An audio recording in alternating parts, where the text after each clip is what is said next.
हाल ही में भारत ने चाइना के 118 मोबाइल ऐप्स को बैन करके पूरे देश को हिलाकर रख दिया है, क्योंकि ऐसा किसी ने नहीं सोचा था कि इतने फेमस ऐप्स भी कभी भारत में बैन हो सकते हैं। इनमें PUBG, super cleaner, hide apps, Baidu, we chat और यू डिक्शनरी जैसे ऐप्स शामिल हैं।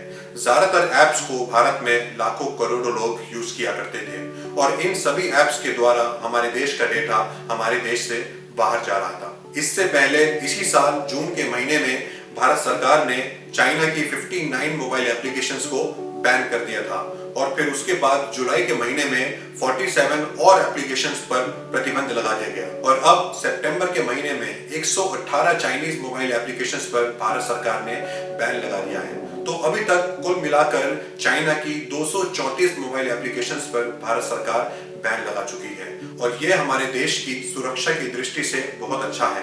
ये सभी ऐप्स हमारे देश की सुरक्षा के लिए एक चिंता का विषय बन चुके थे। इन ऐप्स के माध्यम से हमारे देश का पर्सनल डेटा देश से बाहर जा रहा था और वो भी बिना हमारी परमिशन के, और इन ऐप्स के ओनर्स चाइना की गवर्नमेंट के साथ हमारा डेटा शेयर भी करते होंगे या फिर कर चुके होंगे। एक बात मैं आपको बताना चाहता हूँ, आने वाले समय में जीत उसी की है जिसके पास सबसे ज्यादा डेटा है। मतलब अगर किसी देश के पास किसी दूसरे देश का सबसे ज्यादा डेटा है तो फिर वो देश उस देश को अपने सामने घुटने टिकाने पर मजबूर भी कर सकता है। एक सर्वे के मुताबिक चाइना के ऐप्स पूरी दुनिया भर में जो कमाई करते हैं उसका 30 से 40% का हिस्सा केवल भारत से आता है। उदाहरण के तौर पर अगर मैं केवल पबजी की बात करूं तो इस साल जुलाई के महीने तक पबजी ने पूरी दुनिया में 22,000 करोड़ से ज्यादा की कमाई करी है और इसमें बहुत बड़ा योगदान हम भारतीयों का भी है। पूरी दुनिया में पबजी के 56 करोड़ से ज्यादा यूजर्स हैं और केवल भारत में पबजी के 17 करोड़ से भी ज्यादा यूजर्स हैं। आप कह सकते हैं कि पबजी इस्तेमाल करने वाला हर तीसरा व्यक्ति भारतीय है। टिकटॉक के वर्ल्ड वाइड 50 करोड़ यूजर्स थे, जिसमें से 20 करोड़ केवल इंडिया के थे, और यूसी ब्राउजर के पूरी वर्ल्ड में 43 करोड़ यूजर्स थे, जिसमें से 13 करोड़ केवल इंडिया के ही थे। और सुपर क्लीनर ऐप, जो कि अपने आप को मोबाइल की स्पीड बढ़ाने वाली ऐप बताता है, इंडिया में इसके भी 9 करोड़ यूजर्स थे। पूरी दुनिया में, खासतौर से इंडिया में, करोड़ों लोग चाइनीज ऐप्स का इस्तेमाल करते हैं और इसी तरह चाइना ने मार्केट में सस्ता सामान भी बेचना शुरू कर दिया, जिसकी वजह से चाइना आज पूरी दुनिया के लिए एक मैन्युफैक्चरिंग हब बन चुका है। आज पूरी दुनिया में बड़ी बड़ी कंपनीज अपना सामान चाइना में जाकर मैन्युफैक्चर कराती हैं, फिर चाहे वो कोई मोबाइल कंपनी हो, कोई लैपटॉप कंपनी हो, कोई गारमेंट की कंपनी हो, कोई टेलीविजन की कंपनी हो, कोई कैमरा की कंपनी हो। आज ज्यादातर चीजें चाइना में ही मैन्युफैक्चर हो रही हैं और इसकी वजह से हम लोगों के देश में जो फैक्ट्रीज थी वो बंद होने लगी है। एक फैक्ट्री के बंद हो जाने से हमारे देश के लोगों को, हमारे शहरों के लोगों को कितना नुकसान होता है। अगर एक फैक्ट्री बंद होती है तो ना ही वहां पर मशीनरी परचेज की जाती है, ना ही रॉ मटेरियल परचेज किया जाता है, ना ही बिजली का इस्तेमाल होता है और ना ही वहां पर एम्प्लॉयमेंट जनरेट होती है। एक फैक्ट्री के चलने से हजारों से भी ज्यादा लोगों के परिवार चलते हैं, लेकिन अगर वो फैक्ट्री ही बंद हो जाए तो सोचिएगा हमारे देश में रहने वाले लोगों को, छोटे छोटे शहरों में रहने वाले लोगों को, गांव में रहने वाले लोगों को कितना नुकसान होता है।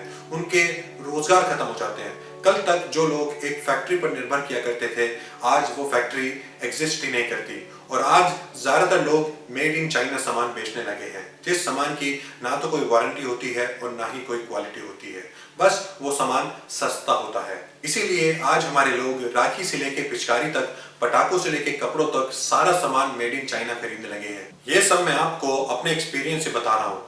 अगर हम मार्केट में कोई सामान बेचने जाते हैं तो दुकानदार बोलता है कि मेरे पास तो मेड इन चाइना है, जो सस्ता भी है और बिकता भी है, जिसकी भले कोई वारंटी ना हो। और यही प्रॉब्लम है हमारे देश की।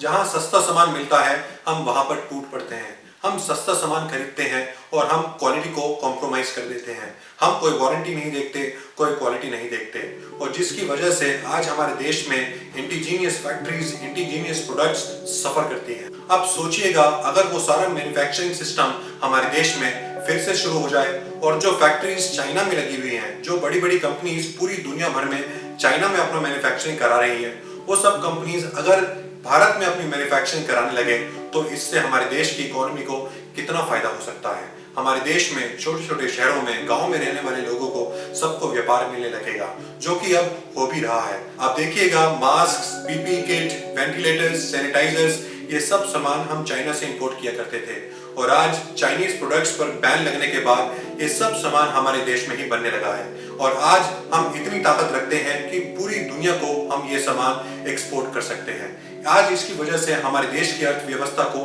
कितना फायदा हो रहा है आप ये समझ सकते हैं। आने वाला टाइम इंडिया का है और जो इस बात को जितनी जल्दी समझ जाए उतना ही हम सबके लिए अच्छा है। तो आज हम सबके पास बहुत सी अपॉर्चुनिटीज हैं, हर फील्ड में अपॉर्चुनिटीज हैं, फिर वो चाहे मैन्युफैक्चरिंग की फील्ड हो, ट्रेडिंग की फील्ड हो, टेक्नोलॉजी में हो या फिर किसी भी फील्ड में हो।